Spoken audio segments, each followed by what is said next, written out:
Wees nie bevrees nie, want ek is met jou. Kyk nie angstig rond nie, want ek is jou God. Gemeente, genade, barmhartigheid en vrede van God ons Vader, van Jesus Christus ons Here, deur die krag van die Heilige Gees. Amen.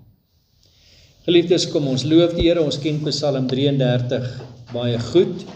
Ons sing 2 verse, vers 1 en 2, en dis 'n oproep dat ons as gelowiges sal doen dit wat reg is, en dit is om die Here te prys en om te verheerlik. Sing vrolik, hef die stem na bowe, regverdiges, verhef die Here. Wat daarop volg ook vers 2, sing nuwe sange, nuutgebore uit aandrif van die skoonste kuns. Trompetgeklank, deur tempelkore moet dank sê vir Gods nuwe guns.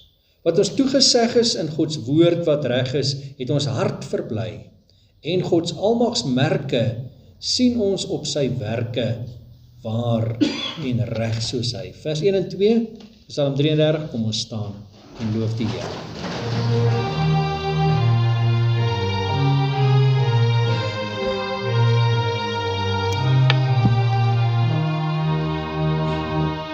Sing vrolik, hef die stem na bowe, regverdiges, verhef die Heer.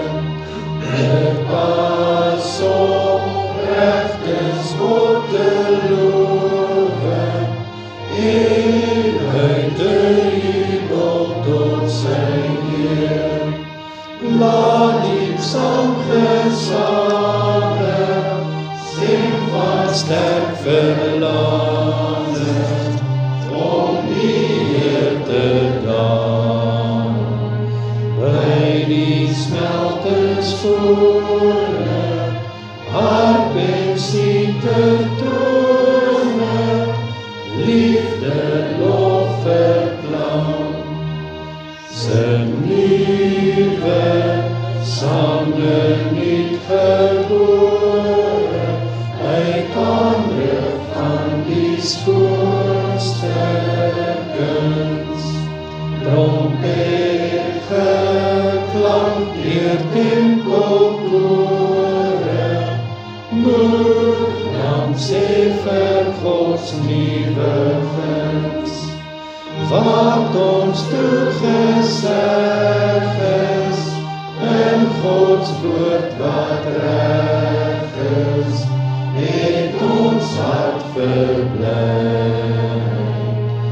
En Gods almagsmerke sien ons op sy werke, waarin reg soos hy.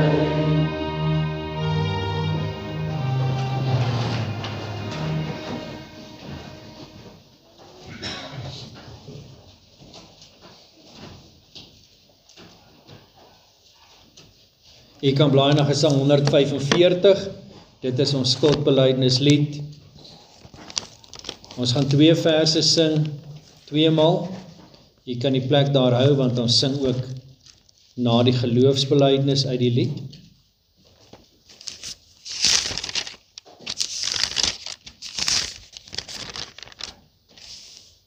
Ons sing as skuldbelydenislied onderaan die eerste bladsy vers 4, wat begin met die woorde vir wie, en dan gaan ons oor na die volgende bladsy vers 6, en sing ons ook daardie vers 4 en vers 6, sing ons na die wet, en dan na die geloofsbelydenis sing ons vers 2, en die laaste versie vers 7. 4 en 6 na die wet, 2 en 7 na die geloofsbelydenis. Een ding wat ek geleer het die afgelope jaar is hoe ontsaglik belangrik die konteks is waarin die skrifgedeelte in die Bybel staan. Want ons almal doen dit. Jy vat daai een versie en jy stuur die een versie op die groepie aan. Maar dit is so maklik dat 'n mens dit uit konteks kan vat. Ek dink aan 'n voorbeeld, Jesaja 29 vers 11, dink ek, waar hy sê, want ek weet watter gedagtes ek kan gaande julle koester, gedagtes van vrede en nie van onheil. Maar dit sê hy, as jy net dit lees, en nie die volgende versie, dan dink jy, sê, ja nee, God gaan nou my laat goed gaan hierdie jaar, daar gaan niks moeilikheid gebeur nie. Maar in die volgende vers sê hy, net voor die ballingskap, en volgende, ek gaan julle eers in ballingskap weg, voor die meeste van julle gaan doodgemaak word. Ons lees nie daai versie nie, ons haak vas by die versie wat sê vrede en voorspoed. Dieselfde geld wanneer ons nou die wet lees. Kom ons lees, Matteus 22 en vers 35, en een van hulle wetgeleerde, ons kom begin by vers 34, en toe die Fariseërs hoor dat hy die Sadduseërs die mond gestop het, het hulle almal saam vergader, en een van hulle wetgeleerde, het 'n vraag gestel om te versoek, en gesê, Meester, wat is die groot gebod in die wet? En Jesus antwoord hom, jy moet die Here jou God lief hê, met jou hele hart, met jou hele siel, en met jou hele verstand. Dit is die eerste en groot gebod. En die tweede wat hiermee gelyk staan, jy moet jou naaste lief hê soos jouself. Aan hierdie twee gebooie hang die hele wet en die profete. Nou wat is die konteks? Die konteks is, hier was twee groepe mense wat teen Jesus was. Ons lees in vers 34, die Fariseërs en die Sadduseërs, en hulle het nie langs dieselfde vuur gesit nie, hulle was vyande vir mekaar. Die Fariseërs was die godsdienstige ouens, met die Bybel onder die arm geloop het, en die ouens oor die kop geslaan het met die Bybel, as hulle nou nie van jou hou nie. Die ander groep was die Sadduseërs, hulle was die ryk ouens, hulle was die groot raad gewees, en saam het hulle die Sanhedrin gevorm, die groot raad van die Jode. So as hierdie twee groepe wat gewoonlik met mekaar beklei, nou saamkom, en jy weet, hulle het 'n gemeenskaplike vyand, hulle het 'n gemeenskaplike doel. Wat is hulle doel? Om van Jesus ontslae te raak en hom dood te maak. Dis die doel. Dan stuur hulle een ouetjie as verteenwoordiger van hierdie twee groepe om te vra, en nou wil hulle Jesus uitvang. Wat is die belangrikste gebod? Want as jy nou sê die 7de gebod, dan sê hulle, maar wat van die 2de gebod? As jy sê die 3de gebod, maar wat van die 9de gebod? Hulle probeer hom uitvang dat hulle hom kan skuldig vind as vals profeet en hom kan stenig. Hom kan doodmaak. So wat antwoord Jesus? Jesus sê die hele wet gaan oor een saak, en dit is oor liefde. En hy haal aan, fisies uit Deuteronomium 6 vers 5, haal hy aan. En dan haal hy ook aan uit Levitikus. Hy ken die Ou Testament, hy het dit geskryf deur sy profete en skrywers. En dan sê hy daarmee, ek het ook jou lief. Daar is ook vir jou moontlikheid, dat jou sonde vergewe kan word, as jy in my glo as jou verlosser. Jesus het ook daardie man, wat van hom ontslae wou raak, wat hom wou doodmaak, lief gehad, dat as hy in Jesus glo, sy enigste saligmaker en verlosser, en sy sonde bely, dat dit vergewe kan word, in Jesus bloed. U en ek staan in 'n verhouding tot ons hemelse Vader. En elke week oortree ons die gebod van die Here. Daar is soveel kere wat ons Vader teleurstel, met gedagtes wat God nie verheerlik nie, of woorde, of dade, of optrede. Partykeer blaatant, ander kere baie meer subtiel, wat ons maar net liefdelose gesindheid in die hart het. Kom ons bely dit. Kom ons sing Gesang 145, vers 4 en vers 6, en ons bely ons sonde.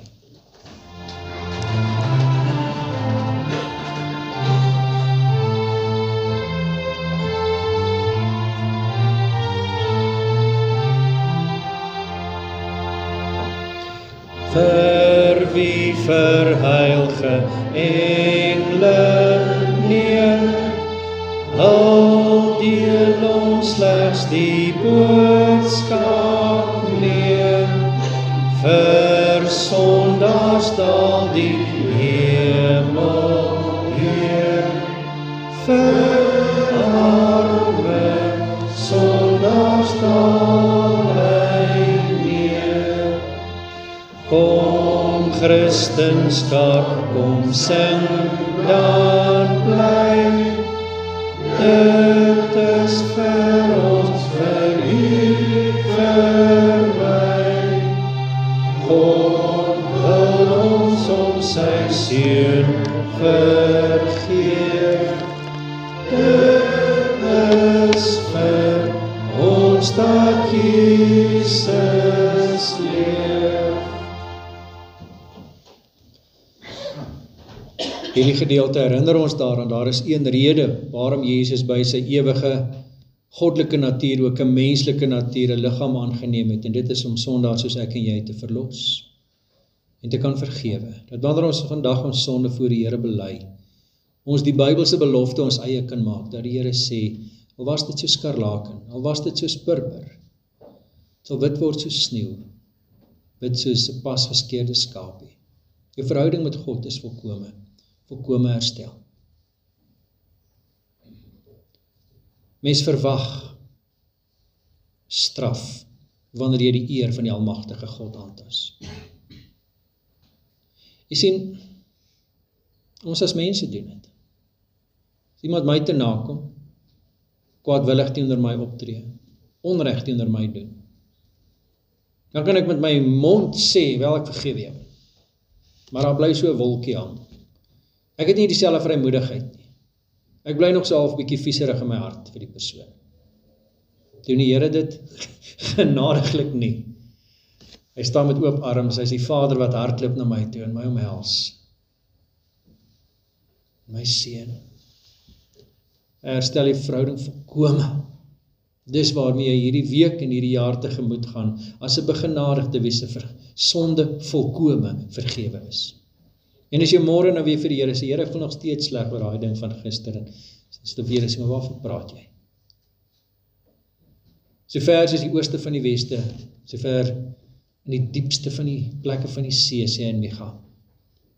Hy vat daai sonde weg en hy sê, ek dink nie meer daaraan nie. Hy wat nie kan vergeet nie, sê, ek dink nie meer daaraan nie.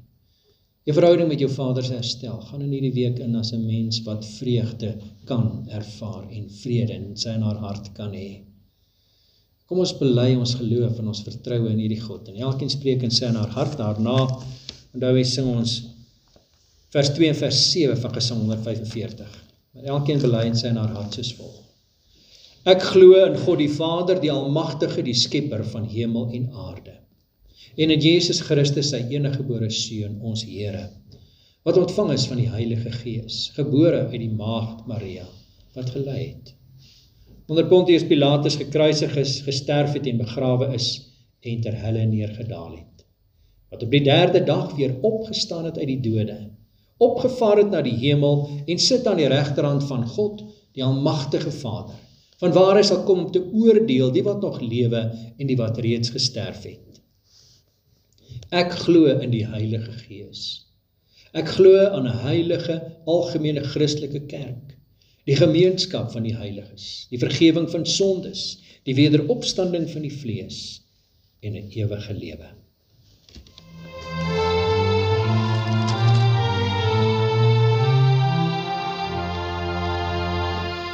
Hy kom wat hier Gods beeld vertoon, gebore om hier as mens te woon. Gods woord word vlees, die hemel Heer. God self daal in ons armoed neer. Ons loof U dan Immanuel, U het oorwin en dood en hel. U maak ons van die sonde vry, daarom aanbid en juig ons bly.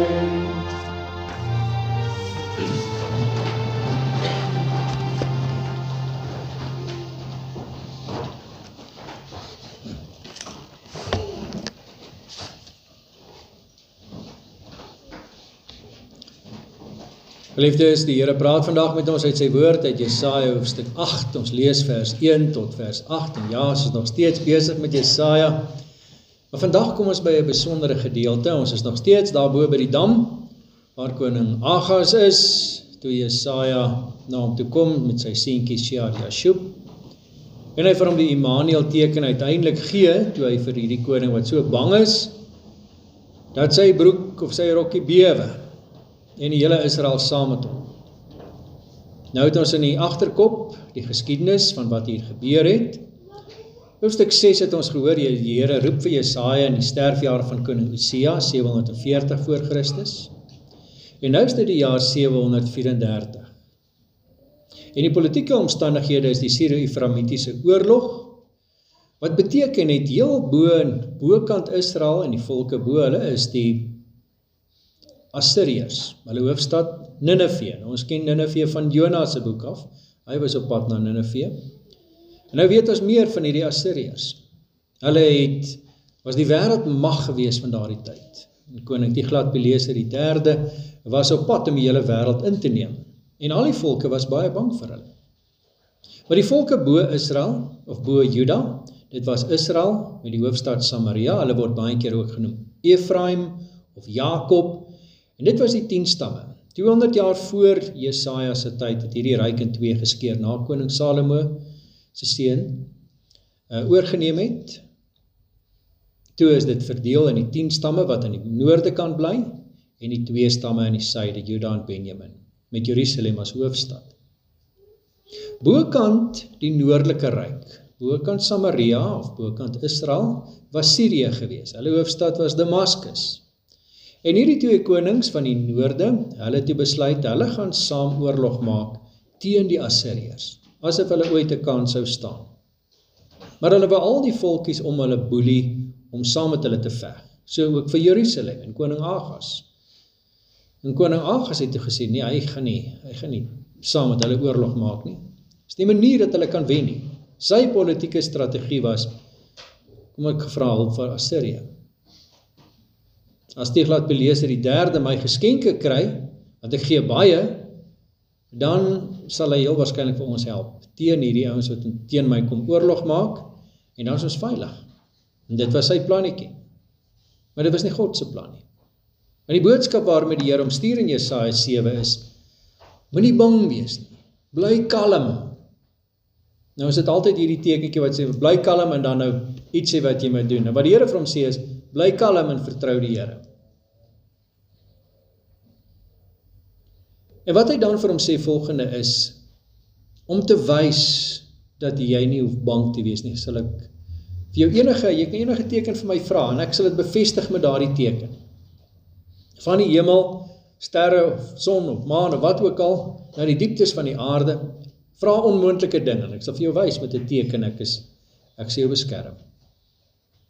Maar ewe vroom sê hy dan nee, half aan uit Deuteronomium 6 vers 16, ek sal nie die Here versoek nie, en dan die res wat ons nou lees, hoofstuk 7 en hoofstuk 8 tot nou, hierdie eerste deel van hoofstuk 8 ook, is die Here se reaksie op sy, wat eintlik was, 'n verwerping van God se hulp. Dis nie net dat hy sê, ek wil nie God versoek nie, wat hy eintlik in sy hart sê en wat hy doen is, ek het 'n ander plannetjie, my plan is beter as God se plan, ek het nie God nodig nie, met my diplomatieke vaardighede, met my plannetjies wat ek uitgedink het, sal ek regkom. En dis waar dit nou nader na jou en my kom. En die vraag is, wat hierdie gedeelte vir jou en vir my vra, wanneer die moeilikheid kom in die jaar 2026, gaan jy die Here heelhartig vertrou, met die wete, die Here sal my deur hierdie krisis kan dra. En ek vertrou hom daarvoor. Maar die implikasie is, ek moet in gehoorsaamheid aan hom lewe, ek moet wandel in geloof en vertroue, of gaan ek my eie plannetjies maak? Nou die tema van ons preek is vandag, drink die water van geloofsvertroue. En in die eerste gedeelte wat ons nou gaan lees, gaan ons in die eerste verse hoor van naampies. En nie gaan hoor van babietjies wat gebore is met baie interessante name. So as jy nou nog 'n naam soek vir 'n kleinkind, hier is die volgende een.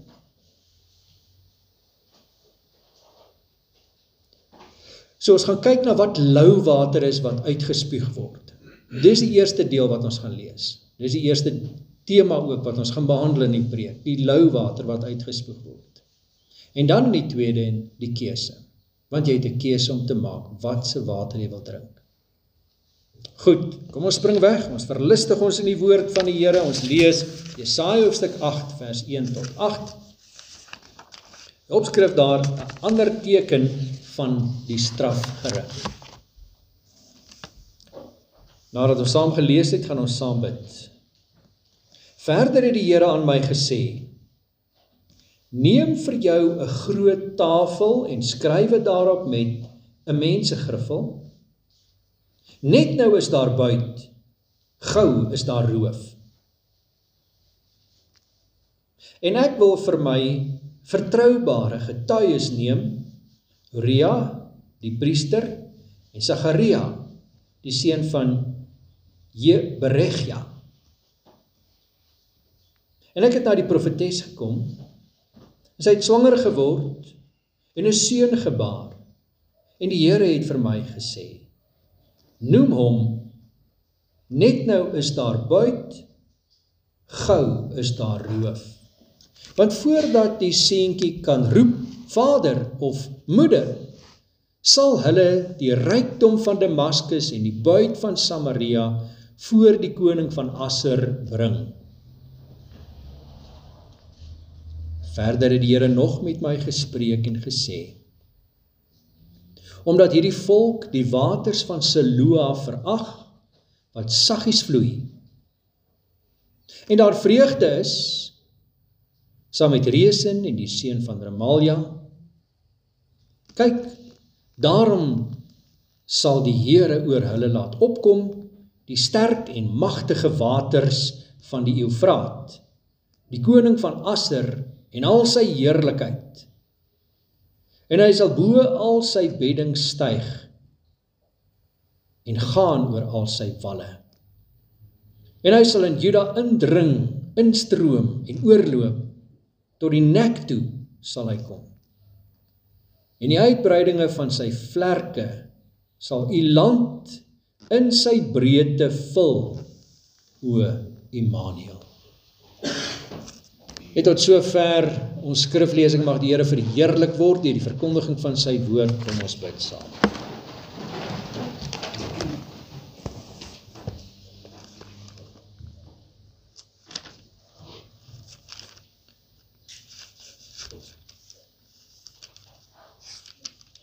Ons Vader wat in die hemel woon, as ons die reën voel neerval om ons, en ons sien hoe u plant en dier voed, dan wil ons dankgesinge sing, liedere sing, Here, om u te loof en groot te maak, u wat hoor, wat voed, wat lewe gee. En ons dankie vir die woord.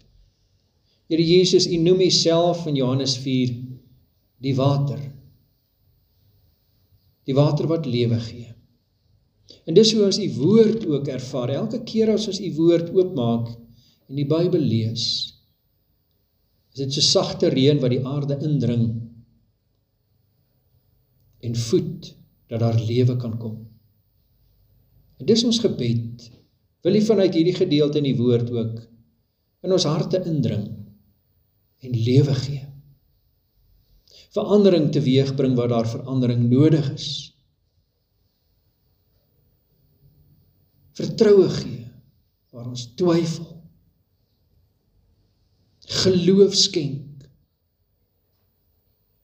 waar ons dit nodig het om u te vertrou bo ons eie vermoë, planne, strewings, behoeftes, geneigdhede. En ons gebed is, Here, dat u deur die Heilige Gees ons rig na u wil, ons vorm soos 'n pottebakker 'n pot vorm. En as dit nodig is dat in ons huis van ons lewens restaurasiewerk gedoen moet word en 'n muur moet afgebreek word, en Here, al maak dit seer, doen dit. En rig op dit wat u verheerlik. Ons kyk na die jaar 2026 wat voor ons lê, en dit lê soos 'n berg voor ons, Here, en ons weet nie hoe ons gaan deurkom nie.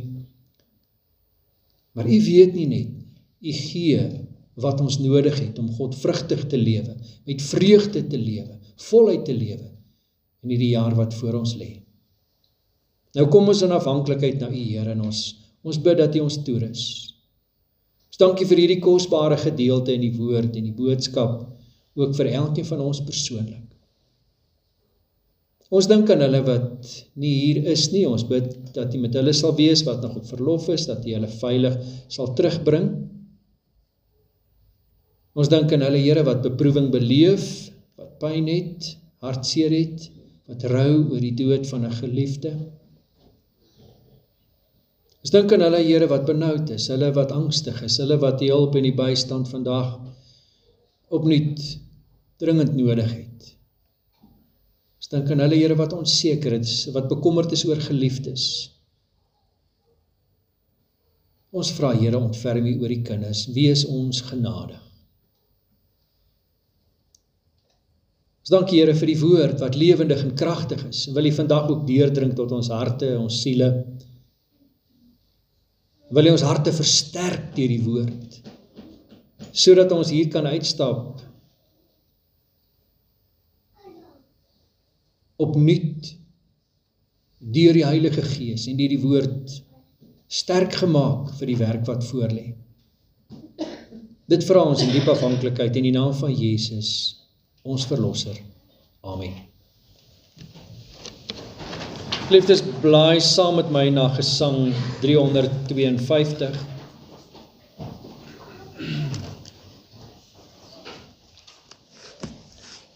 Daar was 'n tyd wat hierdie lied baie gesing is deur ons koor. En asof hierdie lied opbou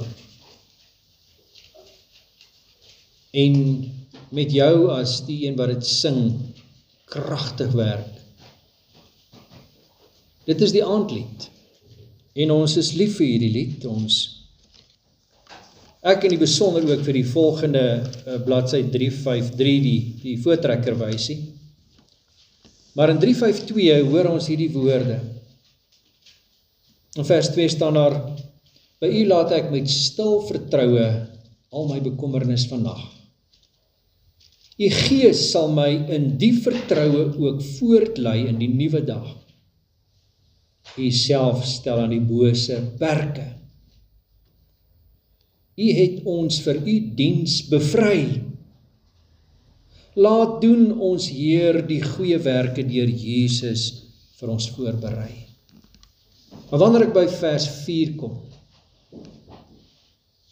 dan is dit of ek sommer met nuwe drif dit wil uitsing en uitjubel teenoor die hele wêreld. Ek weet aan wie ek my toevertrou het, al wissel dan ook dag en nag. Ek ken die rots op wie ek gebou het, van wie ek al my heil verwag. Hy sluit vers 5 dan af met hierdie woorde: Maar nee, ek wil nie vrees nie. U spreek my vry om Jesus bloed, ek sal nie meer bekommerd wees nie, in hom is rus vir my gemoed. Hierdie kragtige belydenis van hierdie liedere digter kan ons ook ons eie maak. Dit is iemand wat nie net weet, daar is 'n God. Dis iemand wat in geloof lewe, want daar is 'n verskil. Agas het geweet van God. Agas het sy Bybel geken. Agas het nie in geloof gelewe, in geloof gewandel nie. En die vraag is, hoe kan u en ek daarby uitkom om hierdie jaar 2026 in geloof die Here se pad te loop? Dis wat hier beskryf word in hierdie gesang. Dis nie net iemand wat weet daar is 'n God nie, dis iemand wat weet ek kan hom vertrou. Maak nie saak wat oor my pad kom môre nie. Hy het my gedra tot hier, hy sal my dra vorentoe. Ek wil in gehoorsaamheid aan hom lewe. Nou sien ons die belangrike rol wat name speel in hierdie gedeelte. Want ons het in hoofstuk 7 gehoor, die seentjie wat hy moet saamvat is Shear Yashub. En dit beteken 'n oorblyfsel sal terugkom. Nou net in hierdie naampie is daar 'n hele preek vir koning Agas. Hy moes hoor, wees gewaarsku, want daar sal net 'n oorblyfsel oorbly. Meeste sal weggevoer word in ballingskap, doodgemaak word of weggevoer. Maar daar is hoop. 'n Oorblyfsel sal terugkom. Dit sê hy vir die koning terwyl hy hier by die waterdamme staan van Jerusalem. En hoop hierdie water sal hou as hierdie twee manne nou van bo af kom. My volksgenote van die noordelike ryk, koning Peka van Samaria en koning Resen van Damaskus, as hulle nou kom met hulle weermagte. Maar kyk hoe treffend, nee, as ons nou terug aan hoofstuk 7 wat ons gelees het in vers 1 staan daar, in die dae van koning Agas in die laaste stukkie, hoor ons hierdie twee konings, koning Resen en koning Peka, was op pad na Israel om oorlog te voer, om na Jerusalem om daarteen oorlog te voer, maar hy kon nie daarteen veg nie. Die Here het gekeer. Hulle kon nie teen Jerusalem veg nie. Nou kom die Here na koning Agas met die boodskap van Jesaja, bly jy maar net kalm en vertrou die Here. Vra van hom 'n teken en hy sal dit vir jou gee. Terwyl Hosea die Jashub hier by hom staan, die seentjie wat vir hom sê, maar oppas, my naampie waarsku jou. As jy die Here nie vertrou nie, sal almal in ballingskap weggevoer word. Maar hou moed, nie in jou geslag nie, maar in die geslagte na jou, sal daar iemand daar kan terugkom. Ewe vroom sê hy dan, nee, dankie, ek stel nie belang nie, ek wil nie die Here versoek nie, Deuteronomium 6:16, maar eintlik sê hy in sy hart, ek het klaar 'n ander plannetjie gemaak. Dit sluit nie die Here in nie. Ek gaan vir die Assiriërs hulp vra. Hulle is die sterkste. As daar nou iemand is wat sterk is, dan kan jy ons nou duidelik in hulle politieke en weermag sien. Hulle is die sterke ons. Nou ken jy ook die beeld wat iemand gebruik het om dit voor te stel. Hier is die ou meisie op die plaas en die twee rotte wil hom boelie en hy roep die kat, help my. En die kat kom, en die kat red hom, die kat vreet die twee rotte op. En die muis is pudding. En dis koning Agas. Wat dink, hy kan by die kat, hy kan by Assirië gaan hulp soek en dit gaan vir hom help en dit het hom absoluut niks gehelp nie. Dit het net gesê, hy vertrou nie die Here nie. Dis al wat dit gesê het. Maar nou kom die Here nogtans, hy sê, ek sal nogtans vir jou 'n teken gee, daar sal 'n babatjie gebore word en dit sal in hierdie tyd gebeur. Daar sal 'n maagd wees. Sy sal trou, sy en haar man sal 'n kindjie hê. Nie die kindjie se naam sal wees Immanuel. En as jy Immanuel hoor, dan sal jy weet, dis die boodskap van die Here, ek is God met jou. Nou is die vraag, maar wat nou van Jesus? Is hy nie die enigste Immanuel nie? En die antwoord is, dis in hom vervul, volmaak volgens Matteus 1 vers 23. Ja, Jesus is die Immanuel. Maar nou moet ons mooi oplet, wat sê hy van hierdie Immanuel kind wat in Jesaja se tyd gebore is? Want hier is die verskil, vers 15, van hoofstuk 7 staan daar, dikmelk en heuning sal hy eet as hy weet om te verwerp wat kwaad is en te kies wat goed is. Want voordat die seentjie weet om te verwerp wat kwaad is en te kies wat goed is, sal die land, vir wie se koning jy bang is, verlate wees.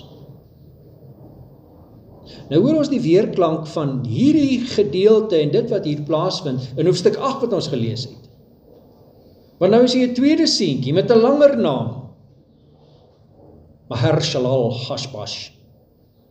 Nou daar's nou 'n lekker doopnaam as jy jou kleinkind wil sê Maher-shalal-hash-bash van 'n Merwe.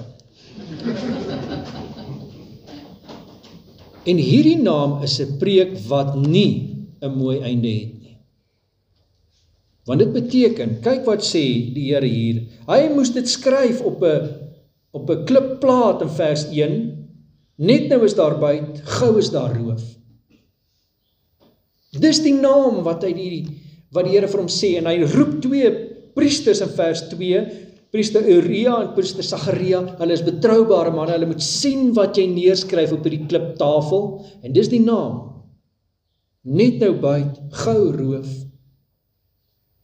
En dan staan daar in vers 3, hy en sy vrou het nog 'n seentjie gehad. Sy vrou was ook 'n profetes, Jesaja se vrou.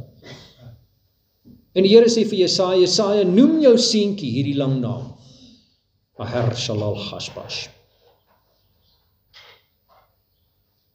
Want dit is die konteks waarbinne jy hierdie Immanuel seentjie se naam moet verstaan. Ons het aan die begin gesê, toe ons die wet gelees het, onthou konteks is geweldig belangrik. Die konteks waarbinne hierdie Immanuel kind se naam gegee word in Jesaja se tyd is die konteks van oordeel. En dis die skrikwekkende gedagte van wat in Jesaja se tyd gebeur het. Die vraag is dan nou, maar hoe werk dit dan nou? As God nou aan die een kant sê, ek is Immanuel met jou, en dit is hierdie seentjie wat hier rondhardloop se naam, en almal word daarin herinner, God is met jou, en nou in die oomblik, nou hier hardloop Maher-shalal-Hashbaz ook rond, wat beteken roof en byt is naby. Hulle gaan kom en ons goed vat, en ons meeste van ons mense doodmaak. Hoe kom die twee seentjies nou by mekaar? Die punt is, die Immanuel teken is 'n teken, God is hier om jou te straf. Is dit nie skrikwekkend? Elke keer as ou Agas vir Immanuel sien rondhardloop daar, dan weet hy, die Here is hier. Om oor my, weens my gebrek en vertroue aan die Here, hier te wees, om sy oordeel te voltrek oor my volk. Dis skrikwekkend. Dis hel. Om te weet, God is nie hier by my om my te seën nie. Hy is by my om my te straf en sy oordeel wat ek verdien oor my te voltrek. Kyk ons na die konteks waarin jy Matteus uiteindelik in Matteus 1 vers 22 en 23 hierdie woorde gebruik, want hy sê dit is wat Jesaja van gepraat het, dat die Here Jesus mens geword het. En dit was letterlik 'n maagd wat swanger geword het deur die Heilige Gees. En hierdie kindjie is ook genoem Immanuel, maar hierdie keer as 'n teken van seën.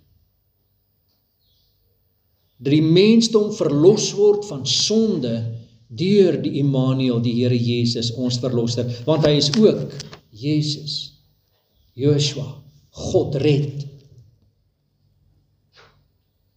Hy red van sonde.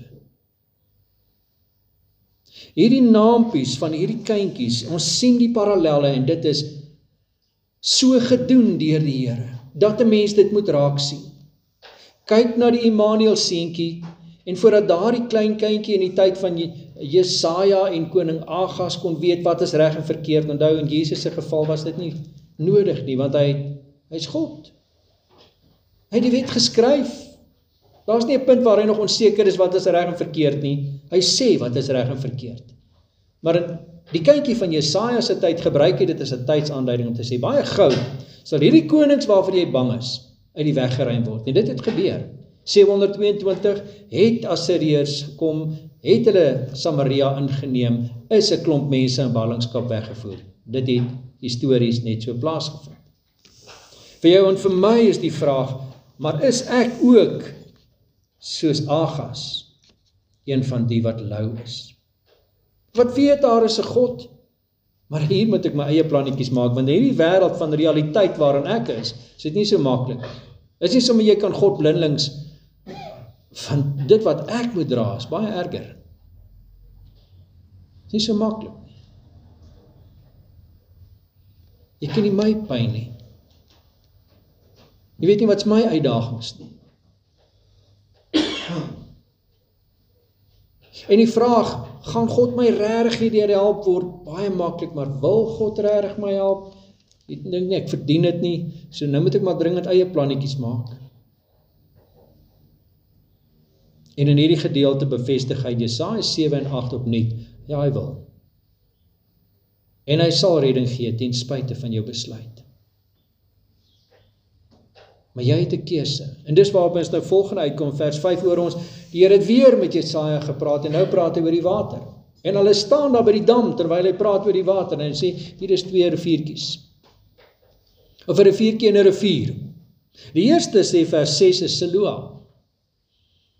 Nou weet ons van die tonnel van Siloam, wat in die tyd van Salomo onder deur Jerusalem gegrawe is, dat die Siloam die Gihon rivier daar deurgevloei het. Nou praat hy in vers 6 van die water van Siloam wat jy verag. Nou wat is die storie daar agter? Die storie is, jy staan hier bo by die opgaardamme van Jerusalem. En jy is baie bekommerd, gaan hierdie water genoeg wees as hierdie ouens van Damaskus en van die noordelike ryk ons kom beleer. Maar daar is 'n rivier wat deur Jerusalem loop, wat konstant water het. Nie baie water nie, maar konstant. Dit kan nie afgesny word nie, want dit is ondergronds. En dit is vertroue in die Here wat konstant is, altyd dieselfde is, nooit kan opdroog nie. Sy genade is daar. Vertrou jy hom, of vertrou jy hom nie? Aan die ander kant is daar hierdie bruisende stroom van die Eufraatrivier, soos ons Valrivier of Oranje rivier, dis groot riviere, dis sterk riviere, en dit het krag, dit lyk indrukwekkend, en ek roep die kat, en die vraag is jou en my kat? Is dit my vermoë? Ek kan self, is dit jou hardkoppigheid? Ek wil self, is dit jou gedagte, wel ek het genoeg reserve opgebou, ek het verstandig gewerk tot hier? Is dit, wel ek dink nie, ek het die Here nodig nie, ek wil hom nie pla nie. Dis die tipe woorde wat ons hoor in die gesindheid van Agas, en die Here veroordeel dit. Hy sê, dis of vertroue vir my, op my of niks. As jy lou is, word jy uitgespoeg. Want kyk hoe beskryf hy sê, hierdie water is soos 'n vloed wat hoor en hoor reis. As 'n vloed begin, dan is dit 'n ou klein stroompie wat hier op 'n droë loop aankom. Ek dink dis wat gebeur het. Ons het nou die dag weer gepraat oor daardie vloed in Laingsburg, hoe dit klein stroompie, daar is nie eens 'n rivier nie, wat uiteindelik 'n vloed geword het en die dorp weggevat het. Ek kan Hanlie ry van Paulroe na Bethlehem, en dit gereën, deur die eerste laagwaterbrug was die water tot so in die helfte van die wiel, en dan kom ou met 'n BMW aangejaag, en hy spat ons pap nat, ons is al vies vir die ou, ons nat spat, en ons ry toe na die tweede laagwaterbrug, en nou is die water redelik wyd. En Hanlie ry sy bestuur, want ek is besig met my Hebreëse kaartjies, om Hebreëus te leer, want ek moet gaan eksamen doen by die professor. En toe die water oor die neus van die kar kom, te skrik sy, trap sy rem. En die water tel die karretjie so op, en hy draai hom so na die stroom, en die stroom kom so mooi oor die neus van die kar. En die water kom by die deure in. Ek sê net vir Hanlie, draai die vensters oop, want sy was 7 maande swanger met ons oudste ou Kobus. Ek spring uit, en ek tel uit die venster uit, sit haar daar op die kant neer. Toe ek terugklim in die kar, toe sit ek in die water. Nou gaan hy gebedjie en die kar vat, en ek ry met hom uit. En toe ek die deur oopmaak, toe loop die water daar, en al my Hebreëse kaartjies loop daar uit.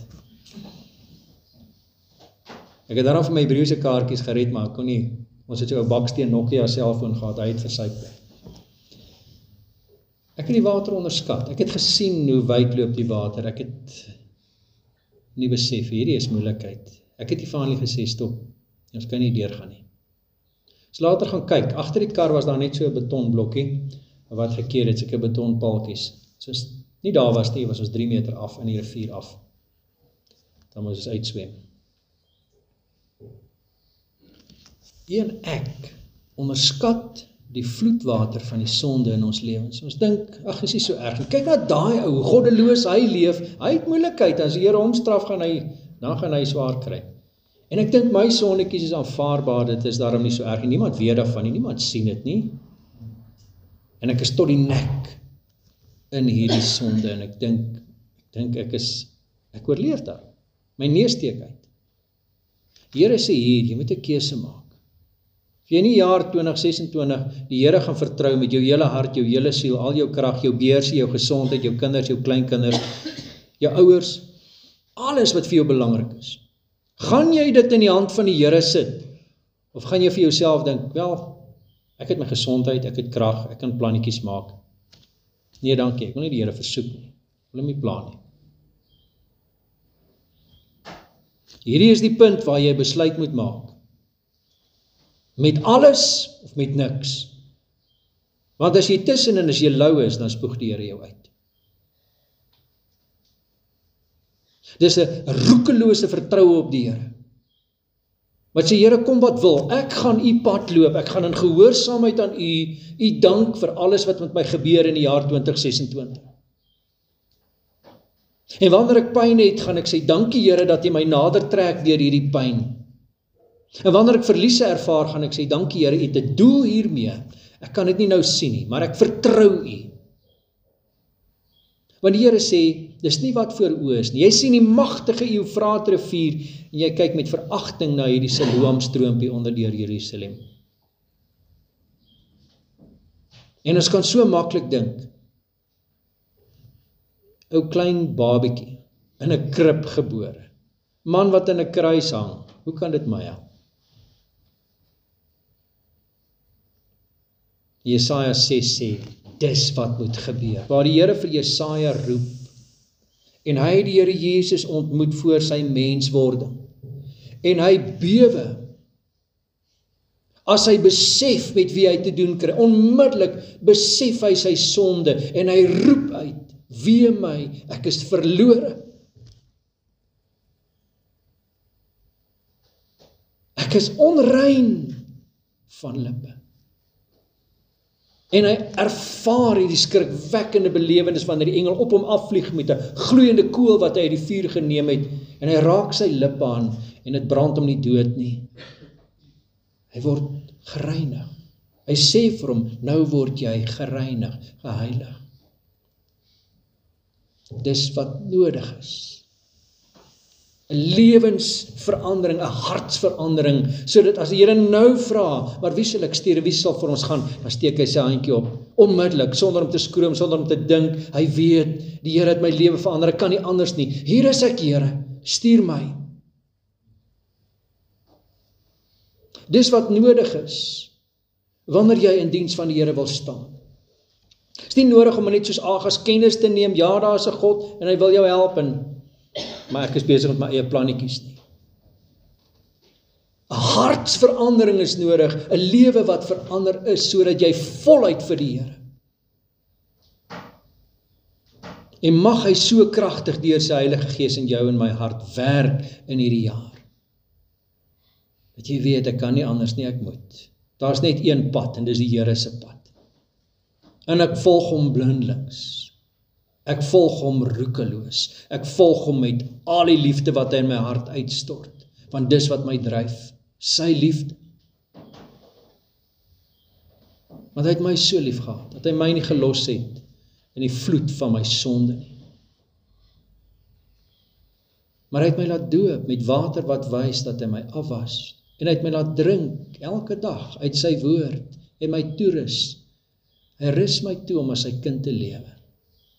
Daai klein stroompie wat onbenullig lyk vir die wêreld, is my lewensaar. Mag hierdie jaar 2026 'n jaar wees waar jy dit uitbulder teenoor die hele wêreld. Ek weet aan wie ek my toevertrou het, al wissel dan ook dag en nag. Ek ken die rots op wie ek gebou het, van wie ek al my heil verwag. Amen. Kom ons bid saam.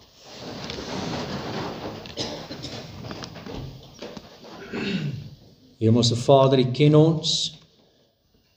U weet hoe ons baie keer onseker is. U weet hoe ons baie keer in paniek begin ons eie plannetjies maak. En ons kom nie met 'n onverskrokke vertroue na U om hulp te soek. Want Here, U kyk met 'n welgevalle op die hulpbehoevende wat eerlik is. Dis Here, ek het U nodig en U alleen. Gee in ons harte daardie gesindheid. Here, ons verwar so maklik in hierdie lewe standvastigheid, dapperheid, manlikheid, met hoogmoed, arrogansie, godloosheid. En ons dink, ons is baie braaf om alles self te wil doen, en ons sluit nie U in. Wat ons weet, Here, as ons vandag sê, hier is ek, Here,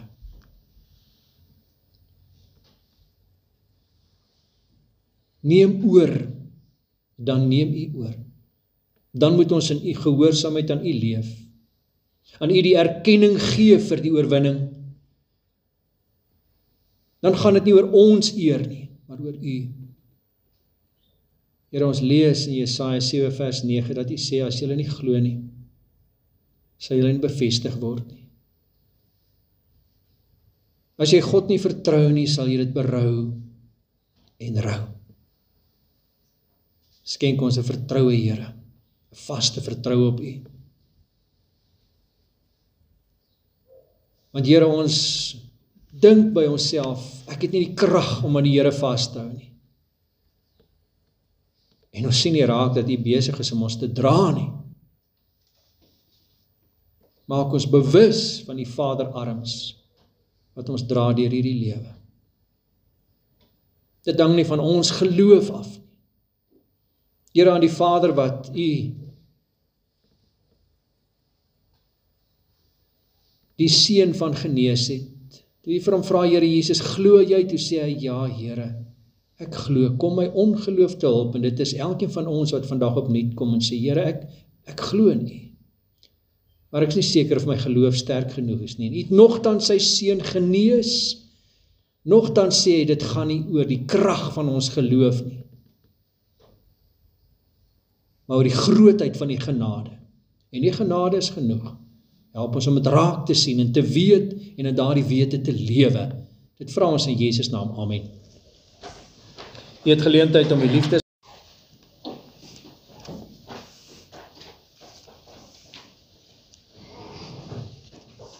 2 Petrus 1 vers 3 sê die Here dat hy vir ons alles gee wat nodig is, wat tot die lewe en die godsvrug dien.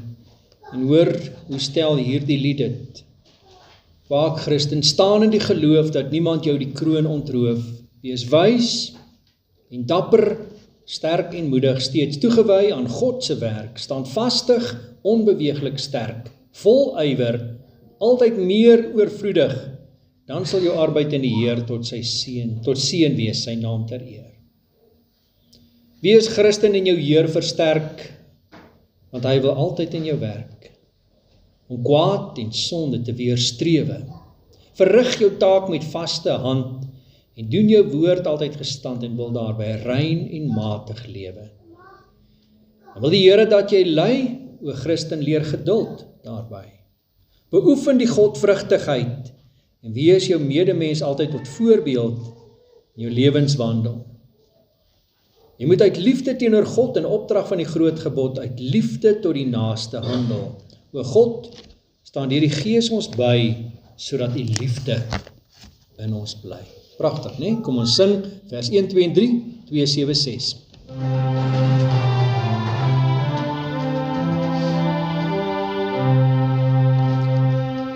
Waak Christen, staan in die geloof, dat niemand jou die kroon ontroof. Wees wys en dapper, sterk en moedig, steeds toegewy aan God se werk, standvastig, onbeweeglik sterk, vol ywer altyd meer oorvloedig, dan sal jou arbeid in die Heer tot seën wees, sy naam ter eer. Wees Christen in jou Heer versterk, want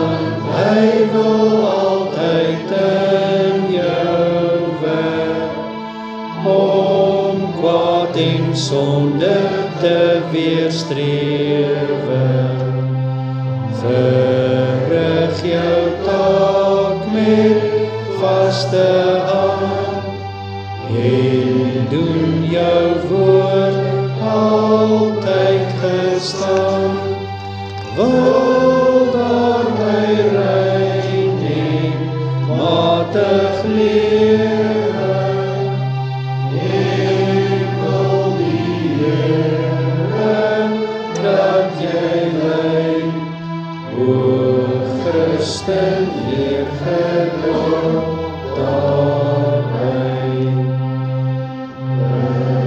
Beoefen die Godvrugtigheid en wees jou medemens altyd tot voorbeeld in jou lewenswandel. Jy moet uit liefde teenoor God in opdrag van die groot gebod, uit liefde tot die naaste handel. O gee ons dan met die Gees ons by, sodat die liefde in ons bly. Ons vra bly 'n oomblik sit na die uitspreek van die seën vir ons bidstonde, ontvang die seën van die Here en gaan in sy vrede. Die Here sal jou seën en jou behoed. Die Here sal sy aangesig oor jou laat skyn en jou genadig wees. Die Here sal sy aangesig oor jou verhef en aan jou sy vrede gee. Amen.